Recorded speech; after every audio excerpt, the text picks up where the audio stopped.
సంపద అనేది కేవలం మన బ్యాంక్ బ్యాలెన్స్ కాదు, అది కంప్లీట్గా మన ఆలోచన విధానం. మన సబ్ కాన్షియస్ మైండ్లో చిన్నప్పటి నుంచి, అంటే పేరెంట్స్ దగ్గర నుంచి, సొసైటీ దగ్గర నుంచి, వాళ్ళు స్ట్రగుల్ అవుతూ ఫేస్ చేసిన ప్రాబ్లమ్స్ని మనకి షేర్ చేసే దగ్గర నుంచి మన సబ్ కాన్షియస్ మైండ్ కంప్లీట్గా ప్రోగ్రామ్ చేసుకోవడం అనేది జరుగుతుంది. ఆ ప్రోగ్రాంలో సంపదని ఎవరైతే సంపద అనేది ఒక ఆలోచన విధానం అని అర్థం చేసుకుంటారో వాళ్ళు మాత్రమే రిచ్ మైండ్ సెట్గా లైఫ్ని లీడ్ చేస్తారు.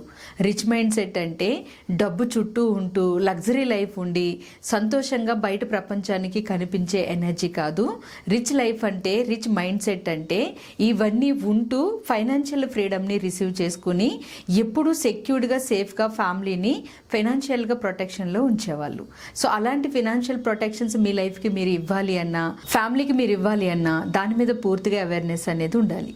సో అటువంటి అవేర్నెస్ని నేను ఇవ్వడానికే ఫైనాన్షియల్గా మీరు లగ్జరీ లైఫ్తో పాటు ఫ్రీడమ్ని ఎంజాయ్ చేయాలి అంటే మీ మైండ్ని ఎలా ప్రోగ్రామ్ చేసుకోవాలనేది గైడ్ చేస్తూ మే 10న లైవ్ సెషన్ని హైదరాబాద్లో కండక్ట్ చేస్తున్నాను.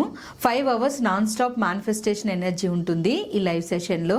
ఇక్కడ మీరు కంప్లీట్గా మీ సబ్ కాన్షియస్ మైండ్ని రీప్రోగ్రామ్ చేసుకుంటూ మనీ విషయంలో ఎలా ఆలోచించాలి, ఎలా ఆలోచిస్తే డబ్బు ఇంకా మీ దగ్గరికి వస్తుంది, మనీ ఆలోచనలు అనేవి ఏ విధంగా మీరు బిల్డ్ చేసుకోవాలి, సంపద అనేది ఒక ఆలోచన విధానం, మన లోపల అలాంటి సంపద ఆలోచన విధానం ఉంటే మన బ్యాంక్ బ్యాలెన్స్లు ఎలా పెరుగుతాయి, ఇటువంటి విషయాలన్నీ నేర్చుకోవడానికి ఇప్పుడే మే 10th నేను కండక్ట్ చేయబోతున్న ఆఫ్లైన్ లైవ్ సెషన్లో 5 hours నాన్ స్టాప్ మేనిఫెస్టేషన్లో జాయిన్ అయిపోండి. కింద కనిపిస్తున్న వాట్సాప్ నెంబర్కి మెసేజ్ చేసుకుని మీ స్లాట్ని బుక్ చేసుకుని ఇక్కడ మనీ బ్లాక్స్ మీకు క్లియర్ అవడంతో పాటు మనీ హీలింగ్ కూడా జరుగుతుంది. సబ్ కాన్షియస్గా మీ ఆలోచన విధానం అనేది సంపదకి పర్ఫెక్ట్ అలైన్మెంట్లో ఉండేలాగా మీ మైండ్ని మీరు ప్రోగ్రామ్ చేసుకుంటారు.